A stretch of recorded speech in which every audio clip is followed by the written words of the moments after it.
Hi అందరికీ నమస్కారం. విశ్వంభర ఎప్పుడెప్పుడా అని ఎదురు చూస్తున్నారు చాలామంది. అయితే దానికి సంబంధించి ఆల్రెడీ చిరు లీక్స్ ఇచ్చేశారు. ఇది వేసవి కాలంలో రాబోతోంది. పిల్లలందరూ కూడా చాలా ఎంజాయ్ చేస్తారు కాబట్టి ఇది వేసవిలో వస్తేనే కరెక్ట్ అని భావించింది యూనిట్. అలాగే ఇంకా బెటర్మెంట్ కోసం కొంత టైం తీసుకుంటున్నాం. ఎందుకంటే విజువల్ ఎఫెక్ట్స్ చాలా వరకు దాదాపు 70-80% విజువల్ ఎఫెక్ట్స్ ఉన్నాయి దీంట్లో. కాబట్టి ఇంకొంచెం సమయం కావాలి అని సినిమా యూనిట్ భావించింది. అందుకే ఇది వేసవికి విడుదల కాబోతోంది. పిల్లలు మాత్రం అద్భుతంగా ఎంజాయ్ చేస్తారని చిరంజీవి గారు చెప్పారు. సో కాసేపటి క్రితం అయితే అంటే 21వ తారీఖు ఆగస్టు 6:06 గ్లిమ్స్ విడుదలైంది. చాలామంది ఈ గ్లిమ్స్ కోసం ఎదురు చూస్తున్నారు. ఎందుకు అంటే గతంలో టీజర్ ఒకటి రిలీజ్ అయింది. ఆ టీజర్ రిలీజ్ అయినప్పుడు చాలా నిరాశపరిచింది అని చెప్పాలి. ఆ టీజర్లో విఎఫ్ఎక్స్ చాలా పూర్గా ఉన్నాయి. మీరు చూడండి, విఎఫ్ఎక్స్ లేకపోయినా పర్లేదు కానీ ఉండి పూర్ క్వాలిటీ ఉంటే కనుక ఖచ్చితంగా సినిమాలు ఈ మధ్య పోయిన సినిమాలు చాలా ఉన్నాయి. ఈవెన్ హరిహర వీరమల్లో కూడా కొంత మిక్స్డ్ టాక్ రావటానికి కారణం కేవలం అక్కడ విఎఫ్ఎక్స్ బాగలేకపోవటం. చివరికి సినిమా యూనిట్ దాన్ని గమనించింది. ఆ చిన్న బిట్ ఏదైతే ఉందో ఆ బిట్ని కట్ చేసేసింది. ఆ విఎఫ్ఎక్స్ సరిగా లేని బిట్లను కట్ చేయడంతో ఇప్పుడు సినిమా మరింతగా అలరిస్తోంది అని చెప్పాలి.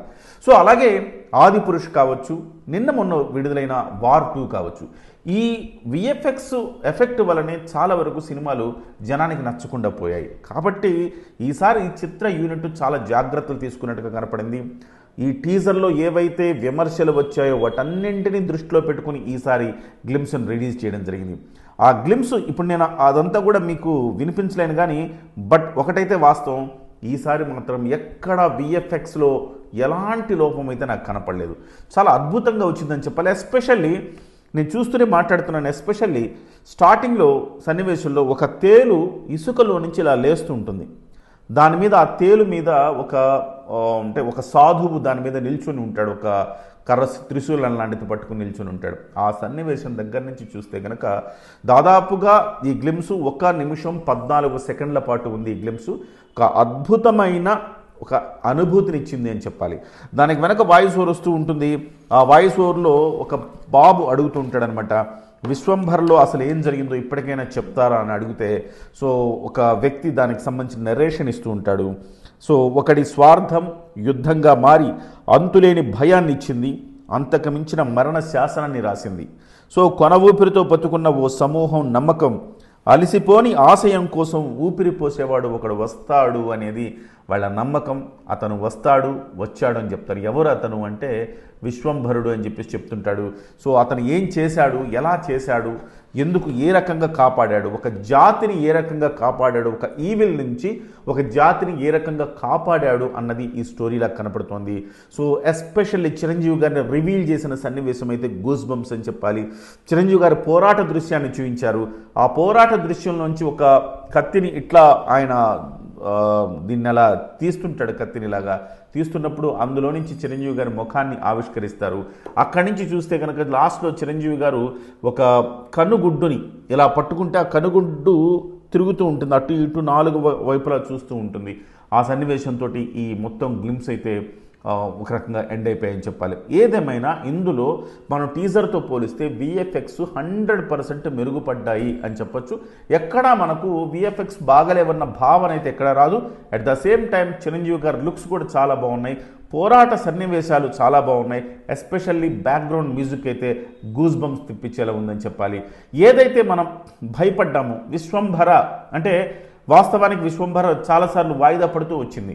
కానీ విశ్వంభర వాయిదా పడ్డమే మంచిదయిందేమో అని ఇప్పుడు చిరంజీవి గారి అభిమానులందరూ కూడా అనుకుంటున్నారు. పుట్టినరోజు సందర్భంగా ఈ విశ్వంభర సినిమాకి సంబంధించిన గ్లిమ్స్ని రిలీజ్ చేయడం జరిగింది.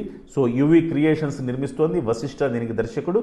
సో యువి సినిమాస్కి ఈ మధ్యకాలంలో ఖచ్చితంగా ఒక హిట్ కావాల్సిన, యువి క్రియేషన్స్ కావాల్సిన ఆవశ్యకత గట్టిగా ఉంది. So at the same time Chiranjeevi గారికి కూడా ఒక హిట్ కావాలి.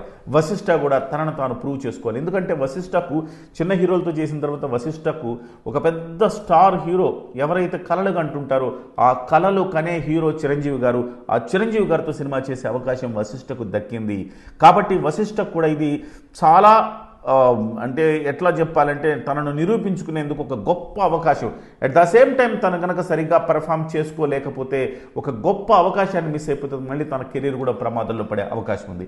చిరంజీవి గారికి ఏముంది, చిరంజీవి గారు ఖచ్చితంగా సంక్రాంతికి వస్తున్నాంతో ఖచ్చితంగా అంటే సంక్రాంతికి మళ్ళీ వస్తున్నామా, లేకపోతే మన వరప్రసాద్ ఏదో సినిమా టైటిల్ అయితే ఇంకా రివీల్ కాలేదు కదా పూర్తిగా. సో మన శివశంకర్ వరప్రసాద్ అని నేను అనుకుంటున్నాను. ఆ మన శివశంకర్ వరప్రసాద్ సినిమా ఖచ్చితంగా సూపర్ డూపర్ హిట్ అవుద్దన్న ఒక అంచనాలు అయితే ఏర్పడిపోయాయి. అయితే విశ్వంభరను ఈ ముందే రిలీజ్ చేయకుండా వేసవి కాలానికి పోస్ట్ పోన్ చేయడం ద్వారా చాలా తెలివైన పని కూడా చేశారు. సో ఒక హిట్ తర్వాత ఆ బజ్లో ఇది కూడా సూపర్ డూపర్ బ్లాక్ బస్టర్ అవడానికి అవకాశం ఉంది. ఇప్పుడు మనం చూస్తుంటే విశ్వంభర మీద అంచనాలు పెంచింది ఈ గ్లిమ్స్ అని చెప్పాలి. చిరంజీవి గారి స్థాయికి ఆయన స్టామినాకి ఏమాత్రం తగ్గకుండా ఒక హై లెవెల్లో హై రేంజ్లో ఒక హాలీవుడ్ స్థాయిలో గ్రాఫిక్స్ అయితే ఉన్నాయని చెప్పాలి. డెఫినెట్గా వేసవి దాకా అంటే ఇంకా బోల్డ్ అవకాశం ఉంటుంది. దాన్ని మరింతగా చెక్కే బాహుబలిని ఎలా అయితే మన రాజమౌళి గారు చెక్కారో ఆ రకంగా చెక్కి దాన్ని మన ముందుకు తీసుకొచ్చే అవకాశం కనబడుతుంది. సో ఖచ్చితంగా ఇది చిరంజీవి గారి బర్త్డేకి మరపురాని గిఫ్ట్ అని చెప్పాలి ఈ గ్లిమ్స్.